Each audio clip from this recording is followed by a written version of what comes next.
Hello again, everybody. In this short presentation, I'm going to try and have a chat with you about MAPPA, the multi-agency public protection arrangements. Now, you're more likely to come into contact with these arrangements if you work in forensic settings, but I really want to cover it in relation to risk in this session about risk, so that if you do come across these terminologies in practice, that you have a sense of what they're about. I'm not an expert in forensic mental health by any manner of means, but I'll try and go over the basics here. And if you're on placement, you can work with your mentors to learn a lot more than I can tell you about it. But basically, the multi-agency public protection arrangement is the framework that joins up agencies together to manage offenders.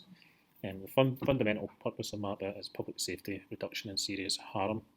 And fundamentally, as I tend to say, MAPPA is about reduction of risk. For our purposes, we need to think about risk in relation to restricted patients. So these are patients who are subject to Criminal Procedures Act 1995, and that's why you're more likely to be aware of MAPPA if you're working in forensic settings. So it was introduced in Scotland in 2007 and enshrined into law in the Management Offenders Act 2005. It kind of arose from the Cosgrove report and the Irvine report, and importantly, both those reports were about sexual offending. The Management of Offenders Act, who then brought in the restricted patients under the same umbrella. And it's really important that you're careful when looking at MAPPA statistics, because often they'll be talking about sexual offending and sexual offenders as opposed to patients who are restricted. So just bear that in mind whenever you do come across any figures. So as I've said, we're looking at restricted patients, and the legislation then about patients who are subject to proceedings under the Criminal Procedures Act.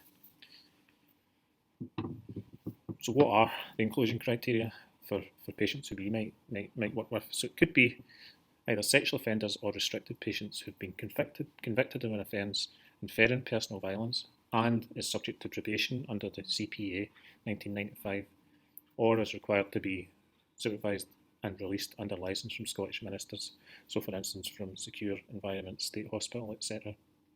Or they've been acquitted of an offence inferring personal violence on the grounds of insanity and a restriction order is made.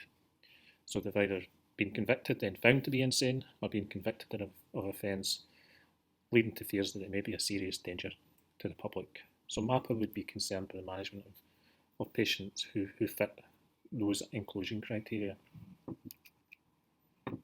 It's important to consider what we do know, and 47% of murders carried out with patients were preceded by a missed contact, and that is a missed contact with a mental health professional.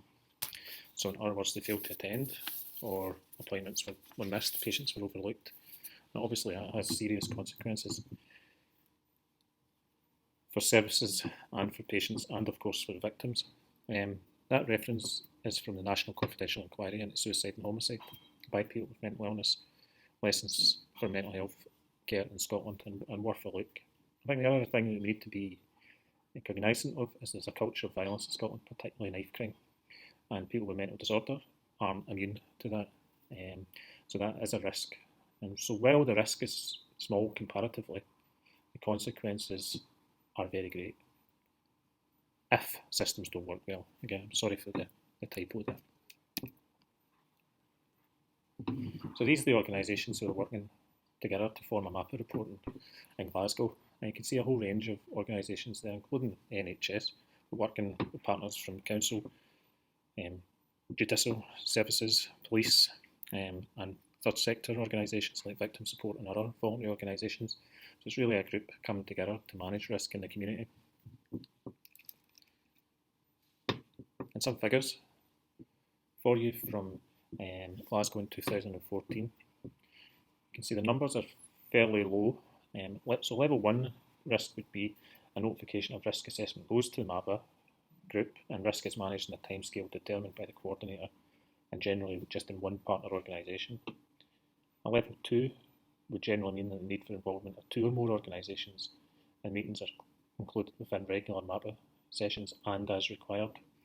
And level 3 meetings would be at whatever frequency is required for that person. So you can see in Glasgow in 2014, most were level 1 MAPPA patients, some level 2 and no level 3.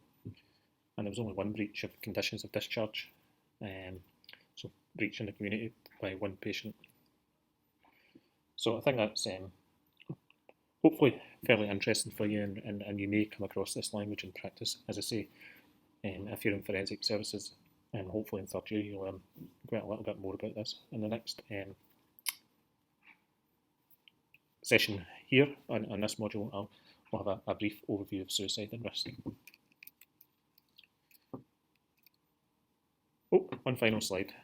Sorry about that. I was giving you my goodbyes and there's still a slide to go. So practically there is a local operational management group and representatives from specialist forensic mental health services attend. They report to a national group, and there are minimum requirements for the level of and numbers of people attending those meetings, especially at level 2 and level 3. Just as I said earlier, just be careful with statistics available from MAPPA because they relate to sexual offending often, which was the first area of emphasis. So again, hope that was briefly useful to you, and we can pick up any questions in class, and I'll see you again in the next PowerPoint. Thanks.